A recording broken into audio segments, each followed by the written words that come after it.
All right, good afternoon, everyone. Calling the Downtown Advisory Board meeting to order. Thank you all for being present. It looks like Josh is still present with us, but speaker was a little problematic until he gets into a computer. So I will begin opening exercises and call the roll. Joshua Kay, I will say present for him because he is present. Myself, Linda Nishioka, present. Vincenzo? Present. Thank you. Alan Pollock? Present. Thank you. Quandary Robertson? Kirk Sund? Present. Jordan Truitt? Charles Weathers? Here.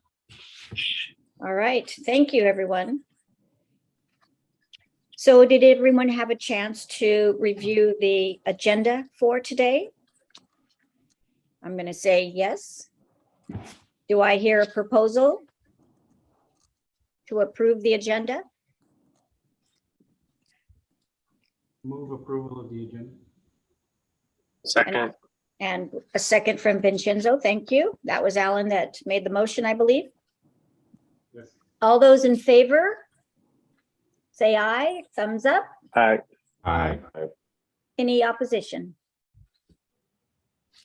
The agenda is approved. Thank you, everyone. Next exercise, approval of the minutes from February. Did you have an opportunity to read through the minutes of the February meeting?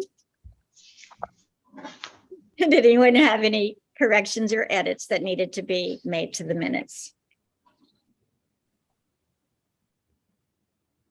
May I hear a motion to approve the minutes? I move to approve the minutes. And that's, I believe that's Kirk, is correct? Thank you. Second. And that was Vincenzo again? Yes? Thank you. All in favor? Aye, thumbs up. Aye, thumbs up. Aye. Thank you. Any opposed? Wonderful. All right. Moving on to action items. So Cherie, you want to take over? Thank you, Linda, for filling in. Appreciate you so much. Last month, we were unable to have our meeting because we didn't have a quorum. We have the 3 vacancies. And so the way our policy is right now, it's based on the total positions that we have. So if we have 11 positions, even though we have 3 vacant, a quorum would be 6. And so what I'm proposing is that the quorum's based on the number of positions that are filled, not the number of positions that we have. Is everybody understanding that? That way it will be easier for us to get a quorum, and it's the same policies that other boards have. Makes it easier for them to get their quorums and have their meetings. So does anybody have any questions? Well, I have, do you have any problems with this? Or do you feel that this will make it more efficient for you for running the meetings? Well, again, Dana's on, the agenda today, and we had guests scheduled for April. Counselor Stapleton was scheduled to come for her quarterly update, and we had Dana as a guest. Yeah.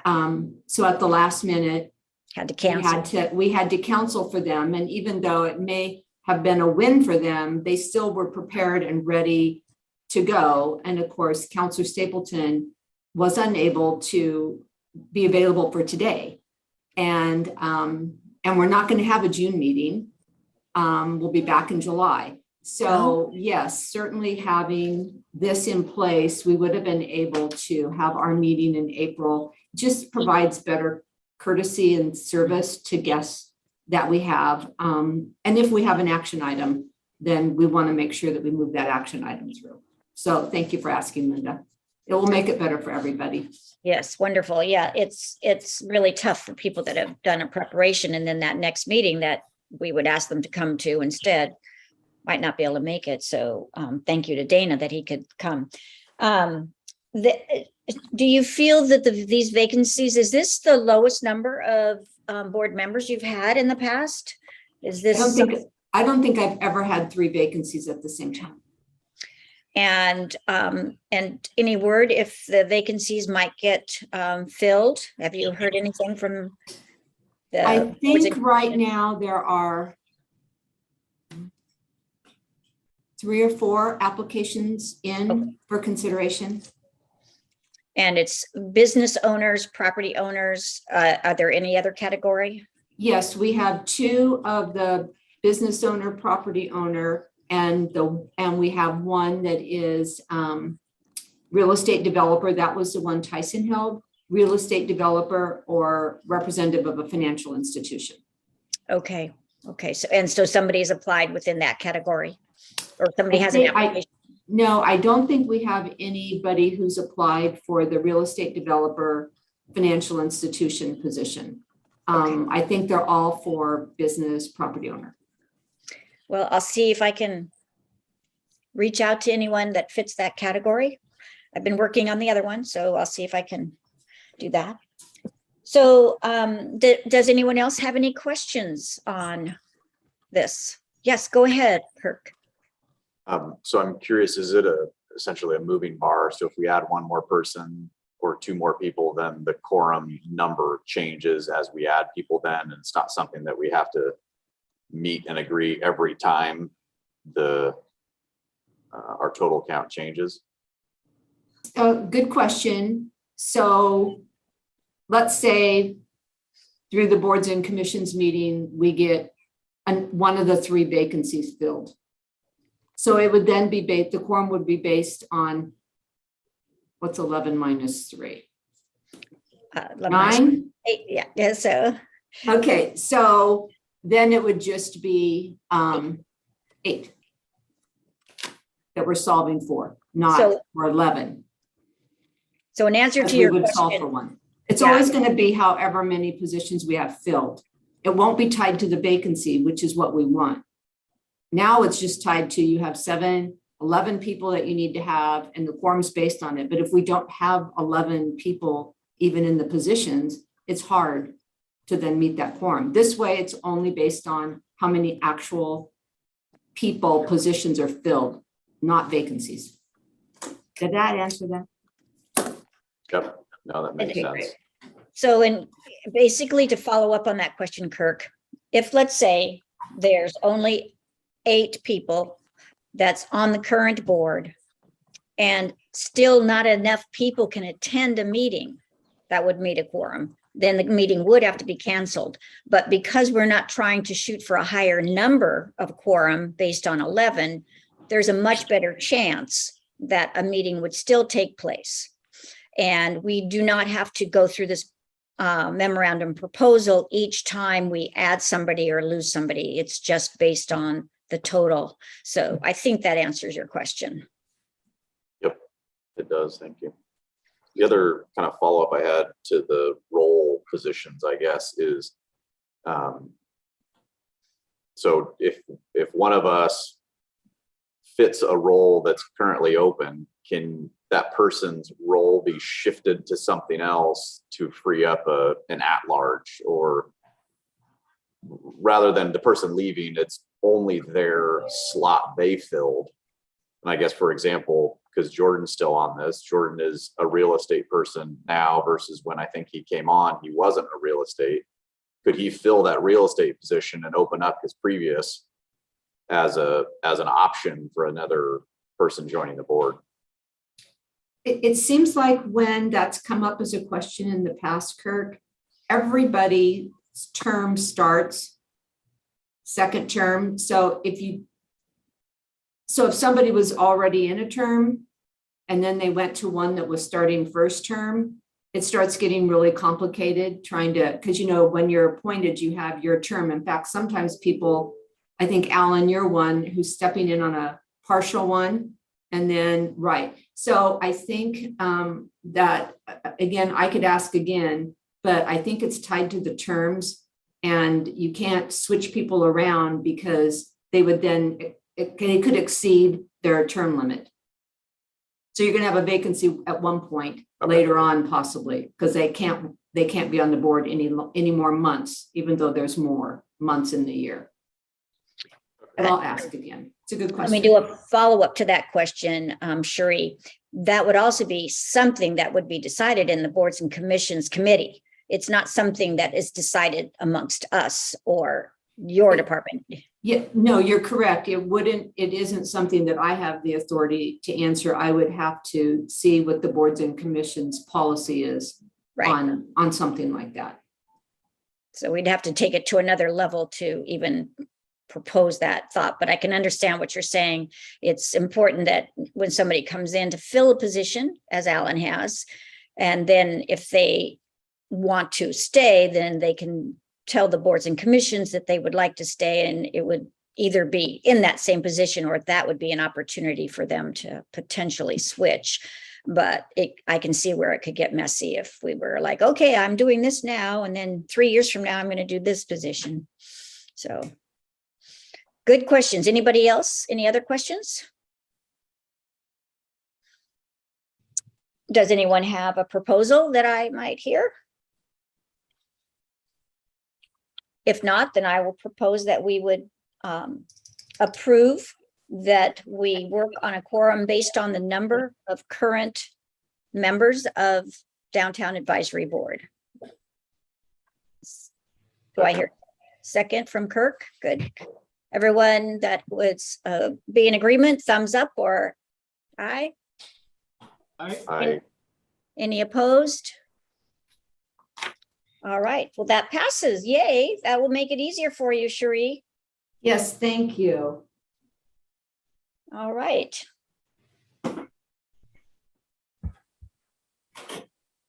And Linda, I'm here now. Wonderful. Okay, so we just finished voting. Did you hear? Were you Yep. able to hear? Okay, so we're now on number 5 on our today's agenda. So I will let Cherie introduce our guest. I am so excited for a couple of reasons. One, Dana's amazing, and he's going to share with all of you what they're proposing for the redevelopment of the former Nordstrom's building. But I also got to go in it on Monday, and it looks like it's so just the same on the outside. That is so not the case on the inside. It's like it's gone on the inside. There's just piles of different types of rubble. And so you can just see the perimeter walls, which is really exciting. And then if you go in Salem Center Mall, where the entrance was, is now sheetrocked off. So you get the visual in the mall, but if you actually are lucky enough to go in the building with the hard hats that they require. Right, Dana? Had to wear that hard hat. Yeah. Yeah, you wore It's it pretty well. exciting on the inside because it makes you realize it is actually happening, which is fabulous. So anyway, this is Dana. He's a project manager for Deacon Development. And thank you so much for coming. Again, apologize that you were ready to go in April and we had to cancel, but thanks for coming back. And I'm going to turn it over to you. Well, thank you, Cherie. That was a very nice introduction. Yeah, and no worries. It wasn't a problem at all. I was really looking forward to doing this. So sorry, I was trying to find, I didn't even think about bringing up photos of the demo, but let me give you all just a quick, can I do a screen share? Do I need permission or can I just do it? You can do it. Okay. I guess first off, I should ask, just so I don't say things that are redundant, is anybody not aware of the project and like the size and everything? Should I go into some of the background before I start showing images, or? I think I'd like to know a little more. Why not more Okay. information? Okay, so here I'll just start. So it's a 5-story, 157 unit apartment complex. We're going to have an interior courtyard with 18 parking spaces, 2 of which right now will be electric, with the backbone to have 4 total in the future. we're providing a rooftop amenity deck for the tenants. And yeah, right now we've obviously started demo, and we're just going through our final negotiations with the contractor to finalize pricing for swinging hammers. She's not, it's a ghost. So let me find which. Oh, I haven't shared yet, have I?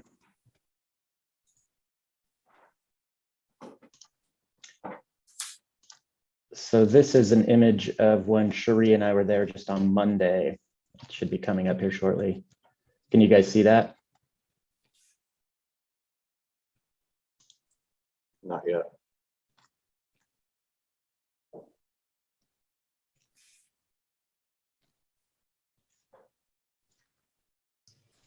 Hold on.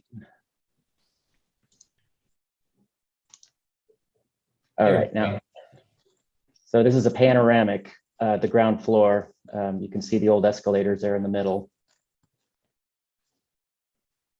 So they have pretty much, you can see all the interior. So most all the interior walls and finishes are out. This mountain of rock, that was the roof. There was a foot of river rock up on the roof, which they pushed down through the middle. So it's, yeah, like Cherie said, there's no communication between what the exterior and interior look like at this point. They're looking to begin, quote unquote, heavy demolition next week. We're trying to madly scramble a meeting so that the mayor could come and visit inside before the big walls start coming down. But we'll get that to happen somehow. So yeah, it's been very exciting. We're working very, very closely with the mall, obviously, because it's, I would say that this demolition in and of itself is, I've been doing this for over 20 years, and this is a big demolition project. So it's been especially challenging being connected to an actively working mall. So, but we've got a great relationship and we're working really well together, and it's been going along very smoothly at this point so far. See, so I will just start with, so this is basically, this is the site plan. So we're redoing all of the right of way, working with Public Works, and this is all right on the precipice of being completed. Basically the design is done and it's based on the new downtown city standards. That's what we've been working with Cherie quite extensively on. So that's very exciting. And let's see here. So yeah, you can see Center Street here. There will be a tunnel that takes up 2 of our floors to come into the backside where you'll have this interior parking. So the brick from the mall will be exposed on these walls here. And we think it's brick at this point. It seemed during demo that that's what we were in fact seeing. The buildings seem to be designed by what we're looking at the drawings at the same time, even though they were independent owners and independent permits, but they were definitely built with the notion that they're the same building. So it's been very interesting tearing down the one without disturbing the other. So a little bit of, we had a branding company, one of the big things we were very excited about. And we always give our projects names, and she did an extensive history on the area, just the Salem area in general. And the one we finally landed on was really, it was about the sawmills and the industry of just timber industry in general. And one of the words that we loved was rive, which is an old Scandinavian term for basically splitting wood with an axe. And I'll read what her description, because this is the direction we went. Inspired by the industrial history of sawmills and the timber industry in and around Salem, riven is a subtle nod to the idea of a neighborhood being strengthened and reinvented by taking an underutilized site and turning it into a stronger, more applicable use in order to serve the city of Salem and the growing need for housing. And the reason for that is the definition for rive is when you split the wood, naturally, it keeps 2 pieces that are actually stronger by virtue of them following their natural grain. And riven wood is wood that has been divided into two pieces following that process. So we were very excited by the name Rivenwood for this project. And let me show you real quick. We also have our branding and logo, which is derived from pitted steel from sawmill and saws. So this is basically this is our logo for the building. So we'll have this signage on the building as well. Let's see here.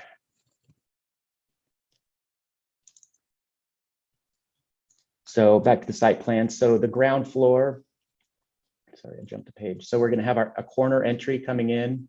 We'll have our amenity space that'll be private for the residents. And we'll have a professional office here, management office, as well as secured parcel and mail and interior bike storage. And then going up, basically our mix is 157 units, and we have 114 studios, 36 one bedroom and 7 two bedroom. And then the amenity roof deck, which I'll zoom in on a little bit. We couldn't, although it's great to be able to utilize the entire roof, the roof decks are exorbitantly expensive. So we've made it as big as we possibly could, but we've tried to make it such that it has a nice, almost campy, outdoorsy feel. We've got 3 fire pits, we've got 2 barbecue stations, and then we've got a permanent cornhole area right here that's actually up to regulation size and spacing and everything. So it'll be a very nice place for the tenants to be able to come and hang out. And I think the architect was able to get me a rendering that she threw together this morning, which I rushed her on it. But so this is a look at just a quick look that she put together on the roof deck. So you can see the fire pits, another one over there, barbecue area, and then this will be the cornhole area here. And then let's see. So the north elevation of the building. So this is looking along Center Street. This would be where you turn in, and it's got a secured gate. So all the parking and everything in back will all be secured. This right here is one of the mall would actually be right here. We're not in the Palouse here. I know it looks like it, but we're not. So we're trying to offer as many balconies as we can. We had a little bit more undulation going on, but we had to pull back on that because you can't extend over the right of way with actual building that we were doing. So we had to pull those flat, but we still have these nice balconies for exterior use of the tenants. Let me find another. Here's the west elevation. And so again, there's the entry corner. That's the amenity room for the tenants. And obviously you can see the roof deck would be right up on this section up here.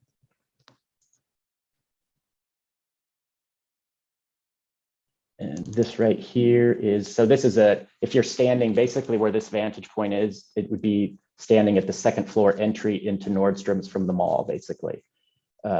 So those lines along here, again, this will be the mall. So this will be interior in this spot here.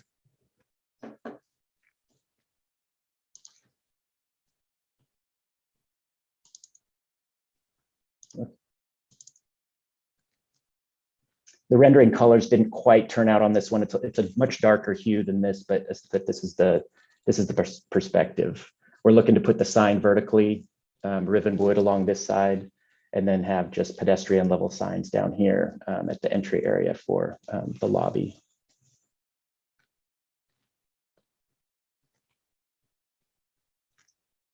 Let's see if I had any more fun. The units. So we have 2 unit options that we're doing. And this is not one of the units. This is just our interior designers. It's just her using as many of an image that had as many of the finishes that we've chosen as possible just to get a sense. But we're trying to have a nice, warm, upscale units for people to be able to choose from. This was a fun one because Rive is actually a Scandinavian word. So mid-century modern is a Scandinavian influence. So we really liked, and I'm still in love with these type of finishes. But basically with light fixtures, this is the actual palette we're actually using right here. So that's the one we're trying to plug into with using these type of fixtures and mirrors and hardware. And then the alternate option is another contemporary modern, but a little cooler, not quite so mid-century mod, a little simpler, but nevertheless, backsplashes in the kitchen, full tile, quartz countertops, and the wood cabinets. We try to splash these projects have to pencil. And so we try to be very smart about where we throw the money. And it's areas like this are what the people love. The amenity space, the lobby, and of course, then the kitchens and the bathrooms of the units are very big, especially being studios, because your kitchen is literally in your living space and your bedroom. So, but yeah, so I think that is, I mean, that's kind of an overview of everything. If anybody has any questions. I was just going to ask, do you have renderings of like what the individual units look like? I know when you showed the kind of big picture, you can kind of see, but is there like a bird's eye view of, you know, the single, the 1 bedroom, the 2 bedroom? You know, all I have is floor plans, but I can pull that up. I don't have like 3D images of them. I can get those, but they can be sometimes. Yeah, I don't mean 3D. I mean, honestly, just like maybe zoom in.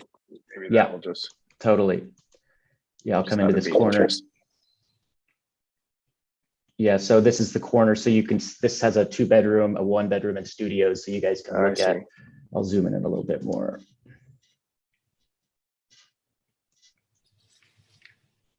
I see. So all of the units have in-unit laundry, which is a big thing. We try to do our market studies based on what everybody's wanting and accommodate that as best as possible. We do know studios can get awfully small. These are still actually larger than a lot of the studios that are being built in Portland. And we tour those and we always check them out. And, you know, we're the first people to say, where do you put your bed? It's just, some of them are incredibly small, but these are actually more spacious than most. They're 14 feet wide in the studios, which is quite nice for a studio size space. Are you turning over the units furnished? No. And then what is your expected delivery date for the project? Right now, demo's looking to be completed by middle of July, and then obviously construction starts then, and they're looking at about an 18 to 20 month process, which would be about winter of 24, the end of winter of 24. Where are you in the permitting process right now? Have you submitted to the city for building permits or just? Yes, early? we pretty much, our permit has been approved. We just need to basically go pick it up for the building. And Public Works is they're past 90%, which means it's just red tape on their end, just getting it finalized. So yeah, we're in great shape as far as starting right on schedule. Cherie and I are working diligently to keep us on schedule with PGE, which has been our first hiccup on the project, but we're working on that. Well, this is a very exciting project for downtown. We all know that people downtown means businesses thrive, and this is just a very exciting project, and hopefully one of many to come down the pipeline. Yeah, we hope so too. You know, and being downtown Salem, it's a very unique project in that regard. Most of them are a little further out, you know, they've got a little bit more elbow room. It's a very high profile project. Deacon Development knows that, the Dalkey Construction knows it. And, you know, and Studio 3, which is the architecture firm in Salem that's very near the site. We really loved the fact that our interior designer, she actually grew up in Salem. And so she put a lot of love into what she was doing with the design and trying to make it identify with people from Salem that'll live here. So it was really nice. Who was the graphic designer, did you say? For the Or like the branding? logo? Yeah, branding. It's not Revelry. It is, I think it is Revelry. Her name is Emily Logue. It's funny, I always call her Emily. I don't call her by her business name, but it is Revelry.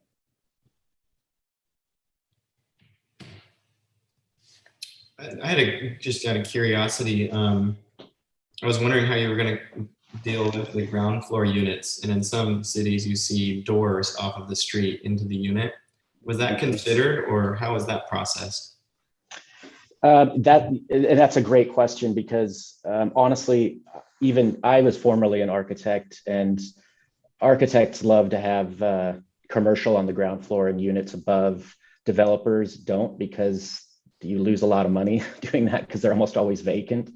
But so it's always a challenge to get residences on the ground floor. We chose on this one, we do have options, or not options, but projects where we do enter off the street. And those are usually more live work. And especially downtown, we felt it a little almost unnerving to put a front door towards the sidewalk. We felt it would just be better to be able to have just the windows across there and have the interior entries, plus having two entries in these small units. It really cuts down the size and the usable space when you have two doors. So we chose to just do the one and stick with that. We are trying to change on the ground floor. Let me find the.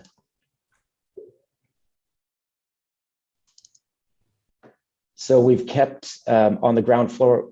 Well, this is an old rendering. Sorry, let me get a different one. We've kept with the black, more commercial look down on the ground floor, so it would still have a stronger urban feel. The painted cement board siding, and then the tile wainscot at the bottom too, to try to harken more towards the downtown urban feel as opposed to more of the garden home type apartment complex, as well as continuous canopies along the whole stretch. We're working to privacy is the other big thing for those people down on that ground floor. So we're always looking at what the best options are for the people to be able to enjoy natural light, but not feel like they're being stared at by everybody walking by. So we have been looking at a few very successful projects that we've seen around Portland, where some are putting film up to like 6 feet, and you don't notice it when you're walking by, but you can't really see anything beyond a foot or so past, but you can see shadows and shapes, and you don't notice the film is there, it was quite extraordinary when I first saw the first example. But then the people can still see out actually quite well. So, but we're exploring all sorts of options to make sure that people feel comfortable and not feeling like they're in a fishbowl. What are you guys doing for heating and cooling, if anything, inside the units? I know that's one of the items with these types of buildings, small units, that always kind of comes into play. Yeah. The heating is basically, it's one of the pluses to having such small spaces is they can very easily be heated at a very low cost with just those cadet wall heaters, which is what we're doing, one in the bathroom and one in the main space. And with as insulated as these units are, they will hold that heat for a very long time. So that's been a very actually cost-effective and efficient way to heat. Cooling, we've been going with AC ports, so that, and we're right now we're discussing whether we're going to provide a unit or just provide the AC port where people can plug in a portable AC machine, which will again also very easily cool this size of space.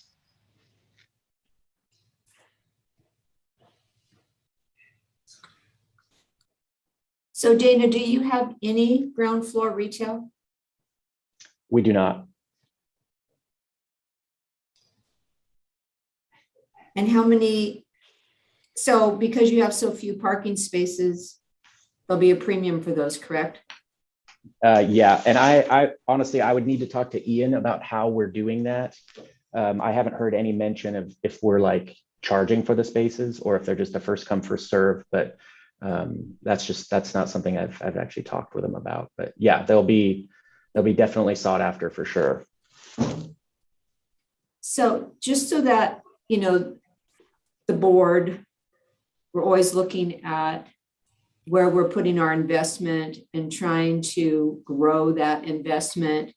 And so I think those of us that are close to downtown knows that we've had this kind of division between Chemeketa, where the pit and Liberty Plaza is, north, having a look and feel that is not as vibrant as if you're at Chemeketa and you go south once you're beyond Liberty Plaza and the pit.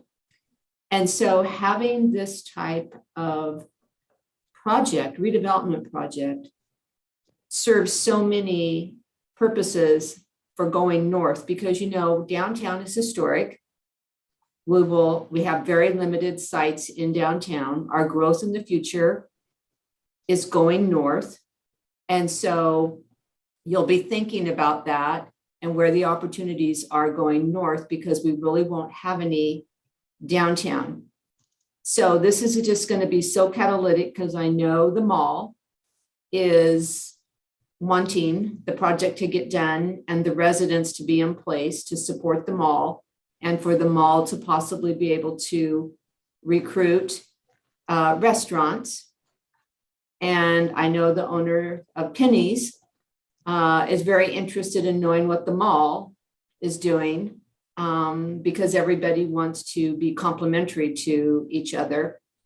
And I also just wanted to remind everybody that in this year's budget, we had some money to look at security improvements to parkades, Marion most specifically, because we know that that's where, if we have growth around there and it's housing, that's where people are going to park, because you don't have to have any parking if you build housing units. And so we have engaged a consultant to take a look at the condition of Marion Parkade.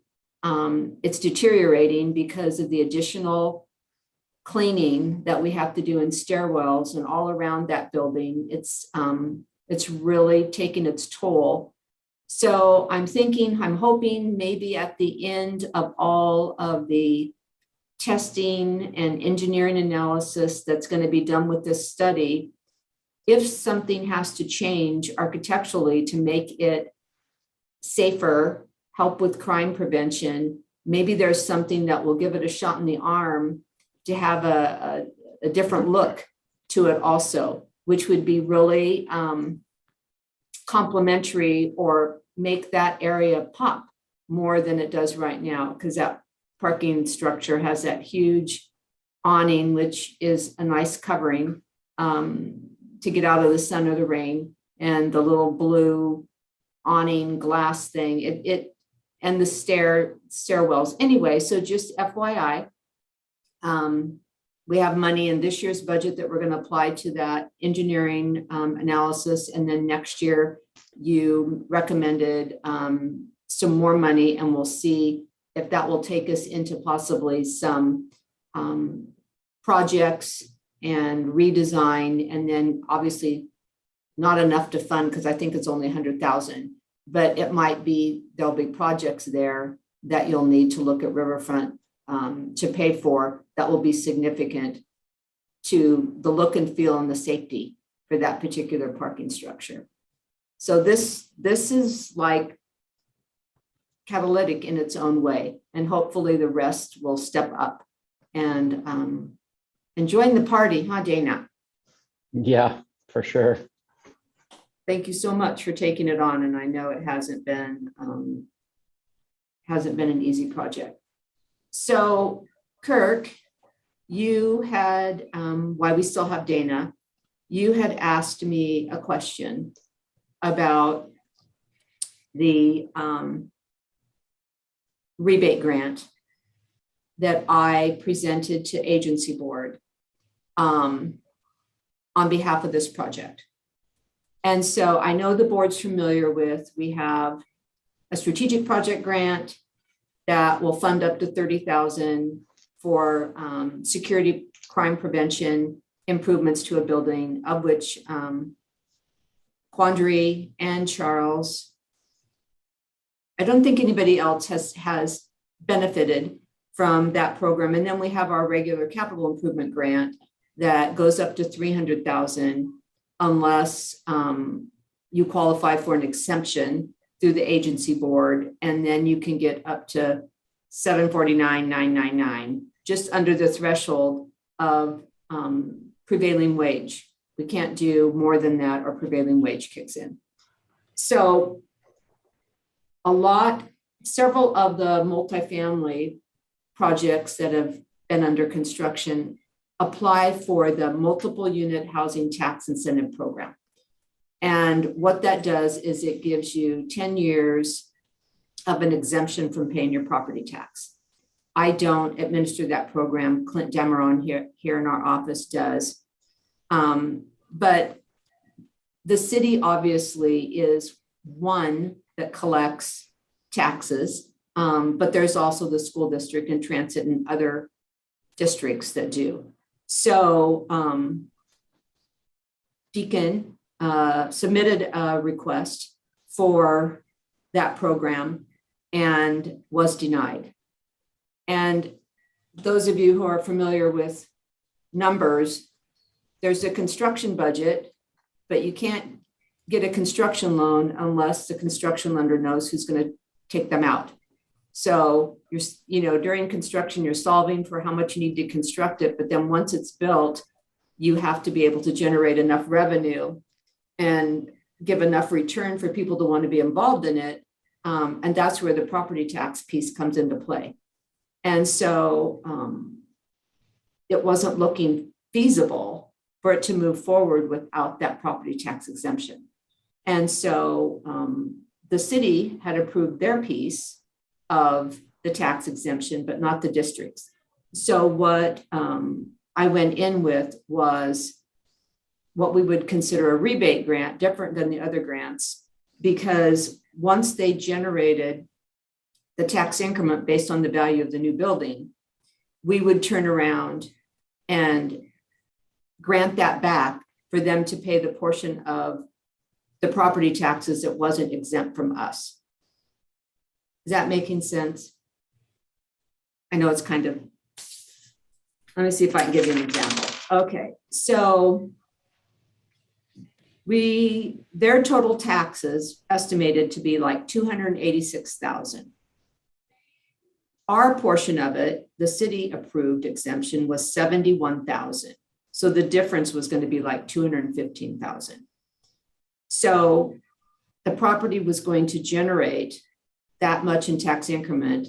We would turn around and rebate it back to them so that they could then in turn pay their taxes. We've never done it before. Obviously, it takes a certain kind of project, a catalytic project, for the city to think as far outside the box as they did. And probably some of you know that the city did one single URA, which is very different than anything that we've ever done. Somebody buys property, they want to do affordable housing, which is a high priority. It's outside of the tax exemption boundary. And so what they're doing, or what we've done already once, and we have 2 or 3 others that we're looking at doing, you create a URA just with the boundary around that project. So then you're able to do something similar to this, where when it generates the tax increment, you can turn around and give it back to the developer to help make that financially feasible, especially with affordable housing units. So unlike ours, which is, 36 miles and has all these properties in it, a single URA would just be for a property. But again, it would probably have to have a certain amount of affordable units to even be considered for something like that. So probably more than what you want to know. They've only done one. If it's something that you're interested in, people that know more about the financial mechanisms of it, I could have them come and talk to you. But that's in an area where you don't have a tax incentive program and you don't have an urban renewal area. You can't do a single one in an urban renewal area because you already have one. So it's in an area where you don't have any financial incentives, but you have a project that really meets a lot of your goals and objectives. Does that answer your question, Kurt? Yeah, I think it does. Okay. Maybe following up though a little bit to that is what's the city? So the city would be collecting, for your example, the 215,000. What is the city's obligation though in passing money through? Because they're not getting that full amount because the school district is not approving it to be exempt or to follow into this program. What's the city's obligation to pass funds then to the school district? Because they collect the funds for the school district in that 215. Again, the only reason I was doing the rebate grant was because the school district said no. The school district was like, we're not giving up any of that money. We said we would, the city, but the whole 200 and whatever I said, 86,000, that wasn't exempted. So now we need to look at how do we get the difference between our 71,000 and the total amount back to the developer so he can move it forward. At the end of the day, just so that you know, on this particular project, the developer, after Kristen had a work session with representatives from the school district, I wasn't at that, Dana, you probably know who was there. Basically, after a work session and answering questions and educating and having developers and community partners speak, the school district, they went back in and the school district did approve it. So the grant that I got approved, it's in the garbage because they ended up getting the full exemption through the MUTIP program. Okay. Linda. So Cherie, if that proposal, if something does come available that somebody would utilize that because the school district had declined the deferment, would that be a 10-year thing that the city would do as them being an independent ER? So it would be the same basically number of years, but it would just be managed through the city and they would still pay whatever taxes that the school board would require. Am I understanding that right? They wouldn't pay it. Our grant to them would pay it. Okay. Right. Would pay them because they would have to pay it and then we're rebating it back to them. But the condition for when we were doing this grant to them was they needed to add the affordable element. And can you explain affordable element being a certain number or a certain amount in their market value? No, a certain number of the total units to be rented, the rental rate be at 80% or less.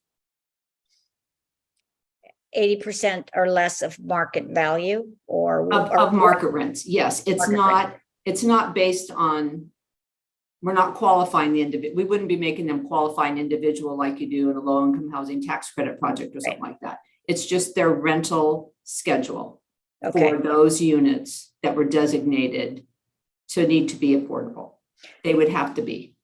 And I would assume then that the management company would be able to select the units that would be at that reduced rate. So they're not going to give a 2-bedroom. It would probably be more. I mean, that would be something that the apartment management would decide which ones would be. Well, that's a very good question because having an affordable housing background and using federal programs, you could not do that. So you could not put everybody on the ground floor that was affordable and put everybody in the nice corner units that, to get the higher rent. It didn't work like that with federal subsidies. As far as this, there is no requirement, but I'm sure that they would want to be equitable and fair in how they do it. I don't know. That would be a question for them later on. I mean, we don't dictate management. Okay. I don't want to get into the management. I only get into the management of dog poo on yours. Okay. And boy, have you gotten in the deep of it, haven't you? I'm so sorry. I'm so sorry. And somebody else told me they saw the wolf too. So I have a witness. Yeah. Yeah. I saw a dog with a muzzle on the other day. Yeah. Any more questions on this for me or for Dana? Well, we're Dana, going to have you back, Dana. and thank you for coming. Yeah, thank you guys. This is a great opportunity, and we're super excited about this project, and we're looking forward to be able to show you some actual photographs as opposed to renderings. Awesome. Thank you. Thank you, guys. Thanks. That is very exciting. Cherie, thanks for setting that up. Next, we've got our downtown tree wells. What's going on with the wells? Well, I was really hoping that you all read it in April and you didn't have any questions and I wouldn't have to really speak to it. But since I put it on the agenda, so basically, there's a lot of vacant tree wells in downtown. 41. Some of them have been vacant the entire time I've worked here. And so lo and behold, I'm doing streetscape. And if the tree well's vacant, I don't have to worry about a tree, thinking about a tree, can I take it out? Who knows what? I can just have a clean slate. Well, all of a sudden, trees are getting planted in those tree wells. And I'm like, no, I don't want to plant a tree if I have to pull a tree out. We need to have some sideboards on this. So basically, this is what I was given as far as direction as to the compromise between streetscape, I won't say me, and the arborist. So basically, if we're not going to be in an area, 4 years, they can plant a tree with the understanding then don't fall in love with that tree in case I have to have it come out. If it's going to be sooner than that, you can't plant a tree. So that's what it is. It's the tree wells. Because there's so many vacant, and sometimes a business will say, will you plant a tree there? And then, the arborist wants to plant a tree there. And I'm like, please don't plant a tree there. And so this was what we had to come up with for a compromise.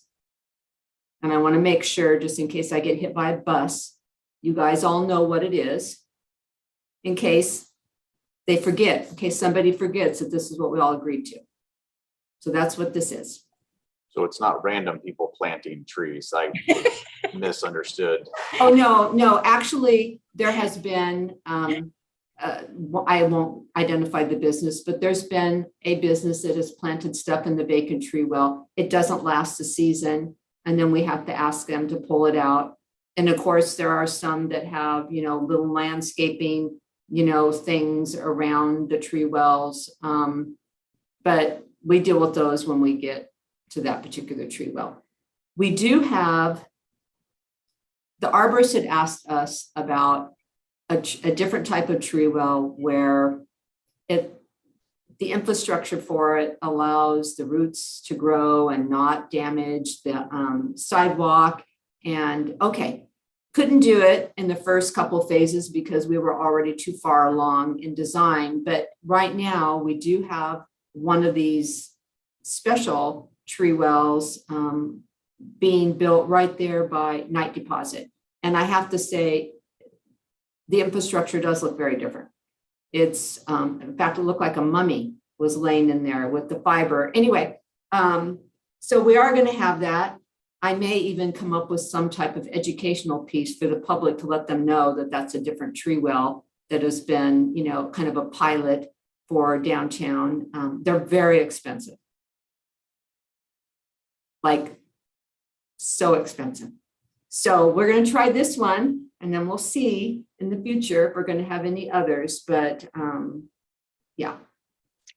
Is there one also going by, it looked like it was very similar, Night Deposit and Gallagher's is one in front of Gallagher's too? No, that's why when we say that every section that we do is unique, there's 2 vaults between court and state. One in front of Graben Horse building there, which is just south of the night deposit box, and one in front of Gallagher's. So what those vaults are is that if you go downstairs in Gallagher's, they had this space that was underneath the sidewalk. They used it for storage.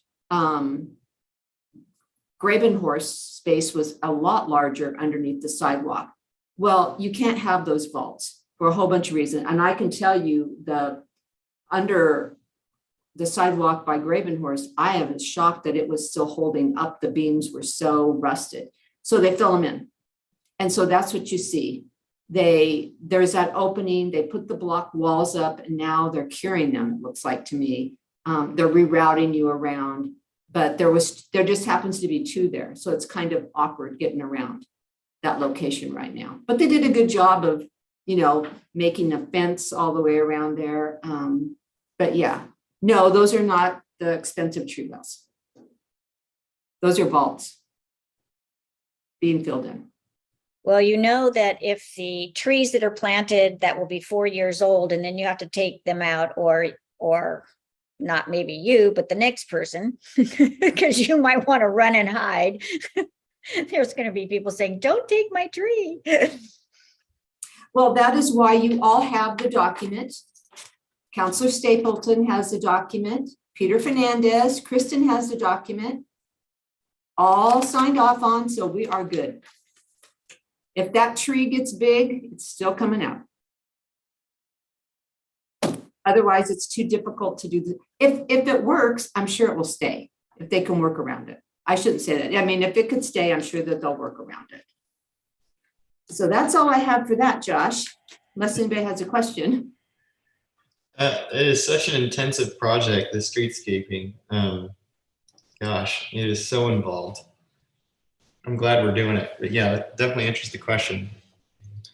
I had a follow-up to the April meeting. The other thing that you had on the agenda for that April one was to talk about the Salem bike vision. And I think Councilor Stapleton was going to speak to that. Is that something that we're able to get back on a time to have a discussion about that and hear her thoughts?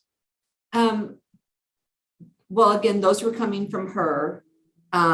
She wanted to get your input on those, and she wanted to share what she thought about those. I think if you've read the paper, the 55 miles of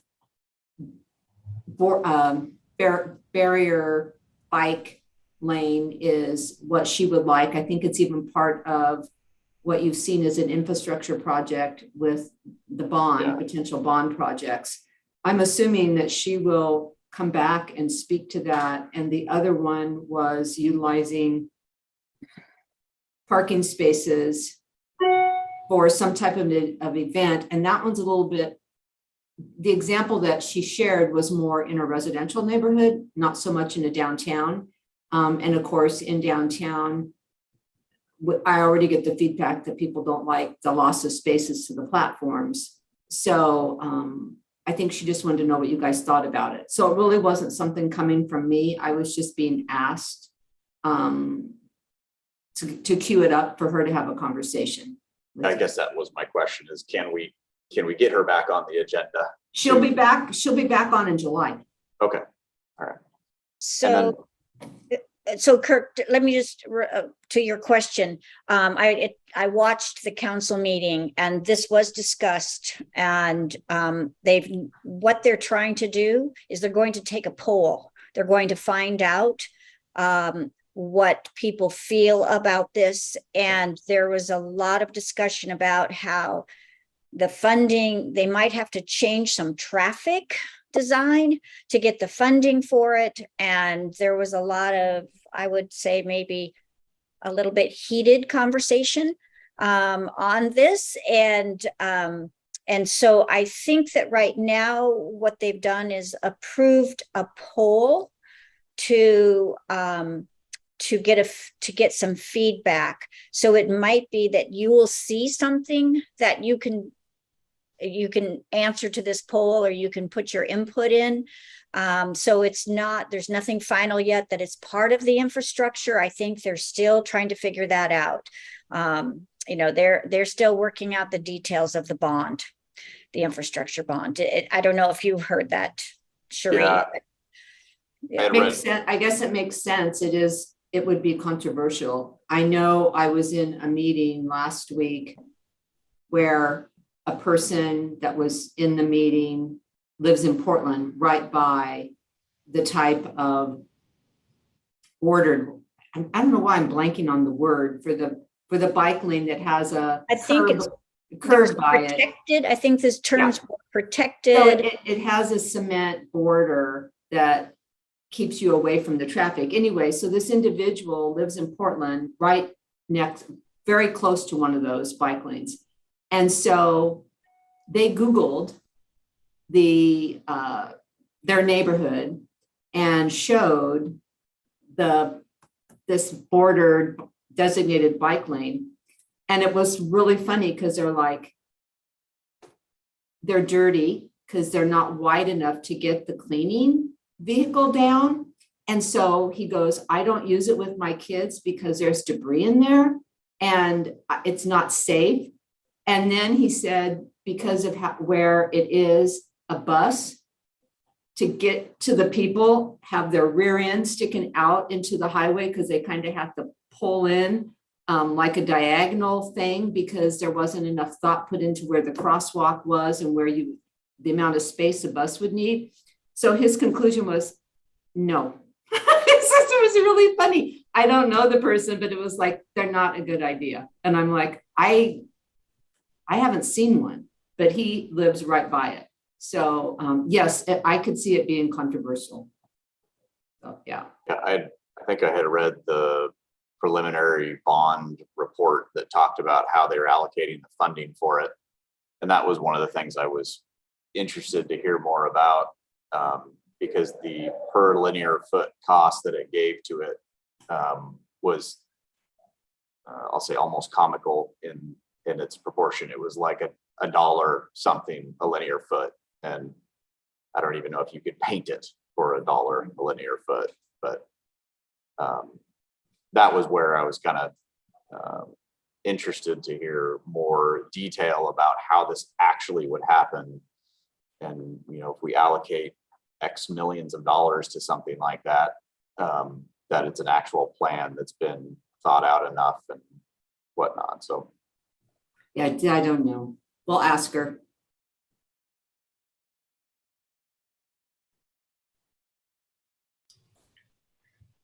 Well, we've got 26 minutes left scheduled, and we do want to make some time for what's happening downtown, but want to respect everyone's schedule since we don't have any more formal business remaining. So anything just bumping out of somebody's chest that they want to share about what's happening downtown? Our restaurant is back open. It is Paradiso 2.0. Keeping the name, but we've changed the menu is now like this French Latin fusion. So it's really good. Got the drinks back. They're really good. The ambiance is back. It just feels very, very good to have that back to where it should be. So please come check it out. Tell people so we can get this going and make it a staple that it should be.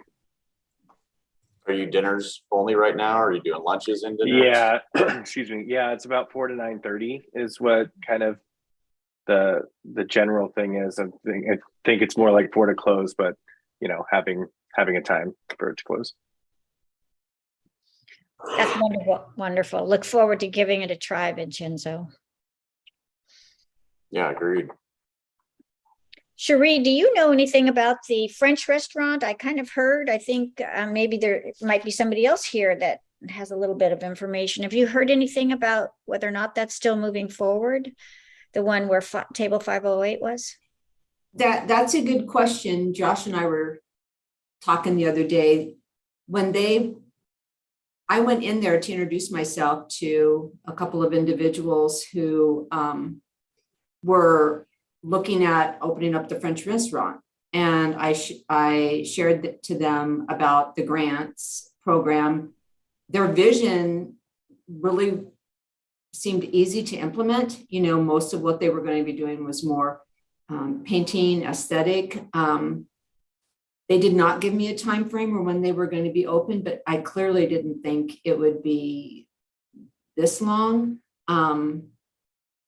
I don't know if it's an issue with the lease and the property owner, because I know that he's frail. It's on my list to see if there's anything there I can do to help, but I've been surprised. But it's similar to like Chronic Taco. Josh and I was talking about that. I mean, how long have we seen the cool Chronic Taco skeleton thing on the outside? And I went in there to talk to them, and I thought that they would have been open because it looked pretty close to being done a while back. But Josh says they're just now getting ready to open. So I guess maybe it's a materials supply thing. It's taking longer. If you're putting in, I know they were putting in a huge kitchen, commercial kitchen with the hood and had to vent it and everything. So I just hope that the French restaurant moves forward. It's a good location. I think the other could be staffing, because at Thai Orchid downtown, they're open, but they can't open inside because they can't get enough staff to actually have people sit down and eat, is what I've been Yeah, told. that's happening over at Kitchen right now too. Well, India Palace is the same way. It never reopened. I'm not exactly sure if it's staffing or if it's a lot more profitable, Kirk. If they don't have the level of staffing to deal with interior customers, I think depending on your restaurant, it's more profitable, because some have been honest about that, because of course we want them all to reopen, but I don't necessarily think business-wise they want to do that at this moment in time. So, yeah. Well, I know one thing. The florist there right next to, was it Vernon Jewelers? The Anderson Florist. Yeah, it's for sale. I'm so happy about that, Charles, because they took the wood down and then they put paper up in the window so you still can't see in. It's so lovely. Yeah, it might have been lovely a few years back. It's very full. It's very hard to get the scope of what it's like in there. It's been in it. I know what you mean. Yeah, so it's rough. But Yep. they'd like $2 million for it. So if anyone's got What? that, it's yours. How much? Yeah, 2 million. It's a good thing we're not all live with each other, because I would be busting up laughing so loud, but I don't want to do it in your ears this way. That is the funniest thing I've ever heard. $2 million. Okay. Yeah. I'm assuming that they're not really interested in selling. No, I think they're just gonna need to get some experiential education on that price. Well said. So nice, Charles. Yeah, Downtown Salem is on the up and up, though. there you go. For about 6,000 square feet. That's a pricey 2 million. Wow. So how many of you took the tour that Charles offered to all of us of his building? I did. Yes, so exciting. It's too bad you didn't get to see it before. He's already got a before and after. You couldn't move through that building. I'm still in shock that we could walk through with nothing. Yeah, Amazing. that was a feat. My hats off to the Whitlock folks for doing that. They worked Amazing very hard. job. It's broom swept. It's great. I appreciate it. Yeah, Although they might have just moved all the stuff to the florist because it's about the same amount of stuff. but the florist has those dolls. Are the They do. dolls? The dolls. Yeah. Yeah, it's something else. Scary, thanks for going scary by. looking dolls. Just All not types. what you'd think in a florist. I Yeah. don't know. Well, I'm sure, Cherie, you want to just drop 2 million and do something with that building, don't you? Okay, remember where my dream locations were. My dream locations were up at the entrance at State and Front over to the park. And my dream location was the property right at the east end of the historic railroad bridge. I thought that right there so that Riverfront Park could continue and you could do some mixed use thing and continue that north. No, Anderson wasn't on my list. But 2 million, that's, I have to get the Saffron and UGM and ABC buildings down. I think I finally got the historic clearance done, the hazardous material surveys done. My salvage plan is done. They're still working on the plat, but I think it goes in for land use decision pretty quick. So I'm hoping that we can get those buildings down. And I'll probably turn around and do the RFQ pretty much at the same time to start gearing up interest in redevelopment opportunities there. So Thanks for catching us up on that. Oh, I forgot one important thing. This weekend, Saturday night, yeah, Fork 40 is having a prom for adults. So if you missed out on Interesting. prom or you want to relive your chiffoned glory, come on back. It's, I don't know, something to do. It wasn't my idea, but it'll be great. I actually think it's really fun, and I'm sure people will want to do that because you don't have a lot of opportunities to dress up, you know. And if prom was a really great memory for you, not for guys, we know that, for girls, it's okay. Now we just go with our girlfriends. We don't even need you to go because you hated it. That's fine. But yeah, that sounds like a really fun thing. Definitely thinking outside the box. Yeah. I'm trying to think if I've had any. I've had a lot of people apply for the strategic project grant, especially in the north part of Riverfront. Not so much the capital grant right now. Pioneer Bank is using it in one of their buildings to put an elevator in. And there's a new owner of the Salem Arts Building.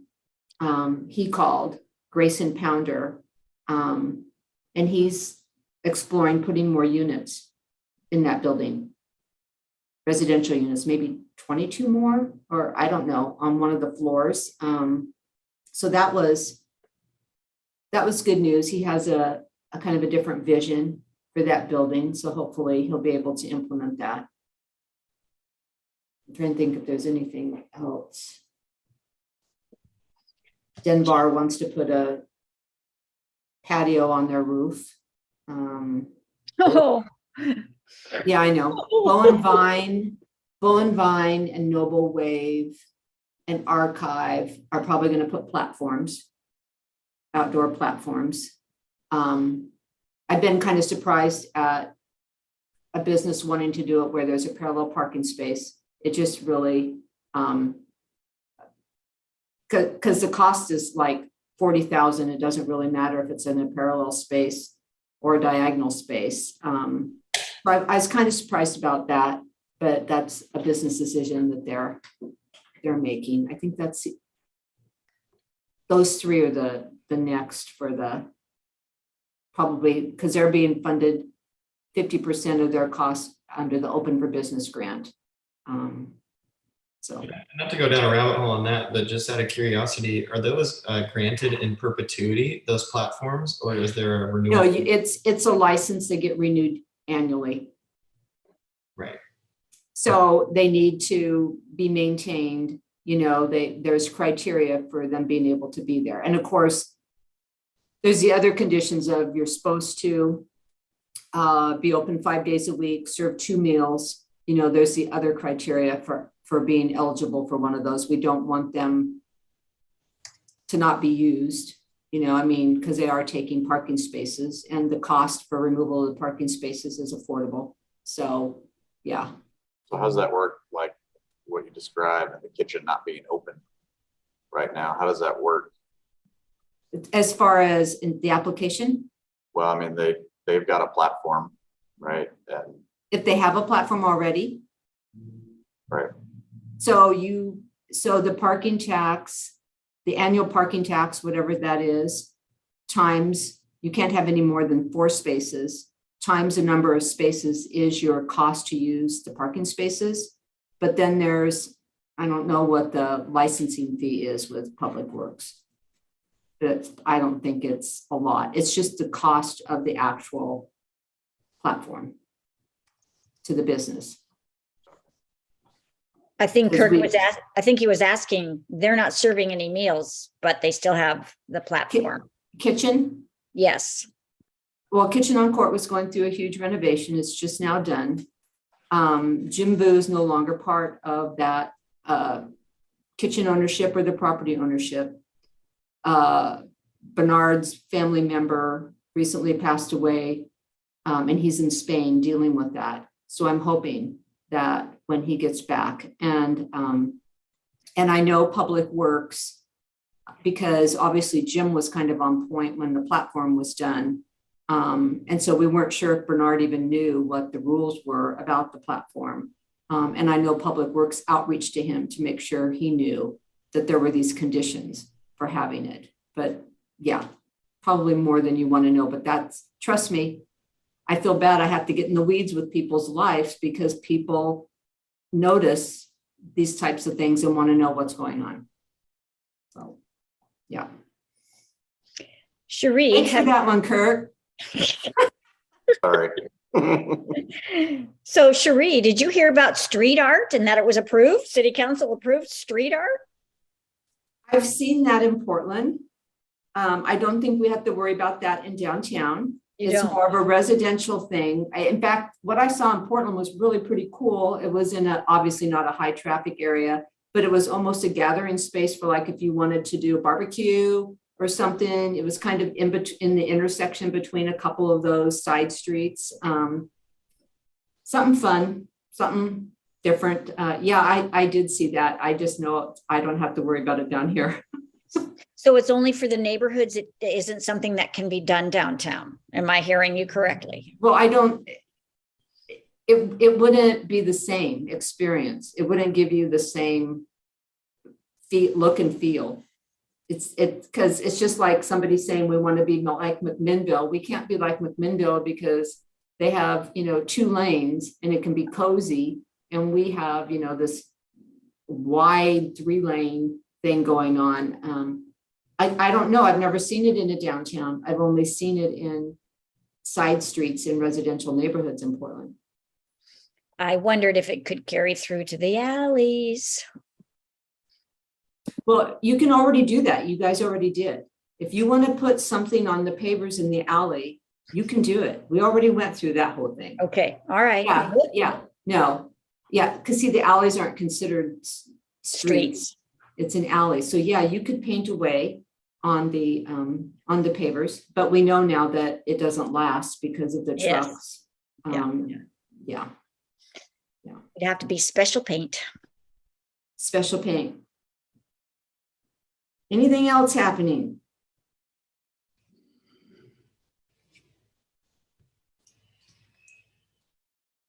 I can't think of anything.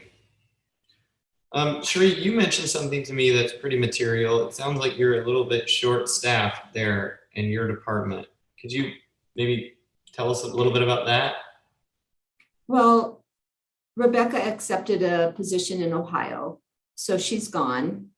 And she was a program manager 3, and I had a program manager 1, and she left just before the pandemic. And I did not recruit for that position during the pandemic for a lot of reasons. But I am now recruiting for that position.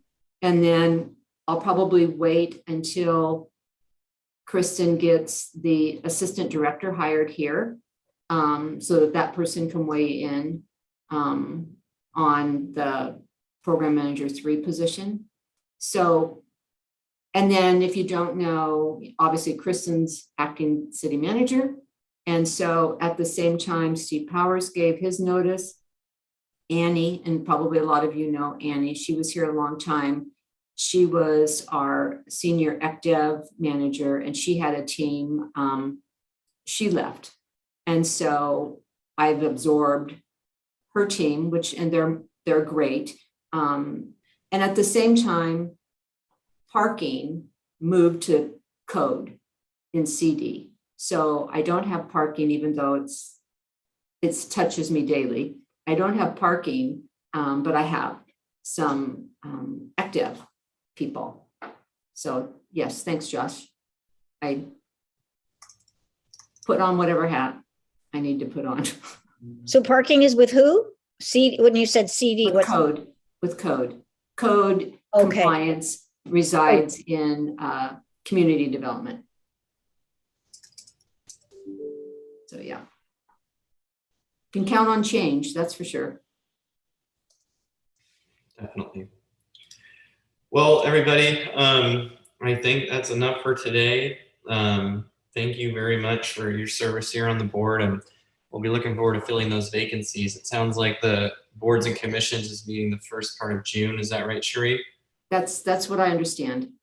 So maybe we'll see some new faces here in July. You guys have a wonderful holiday weekend. Thank You you. too. Thank you. Everybody. Everyone. Yeah.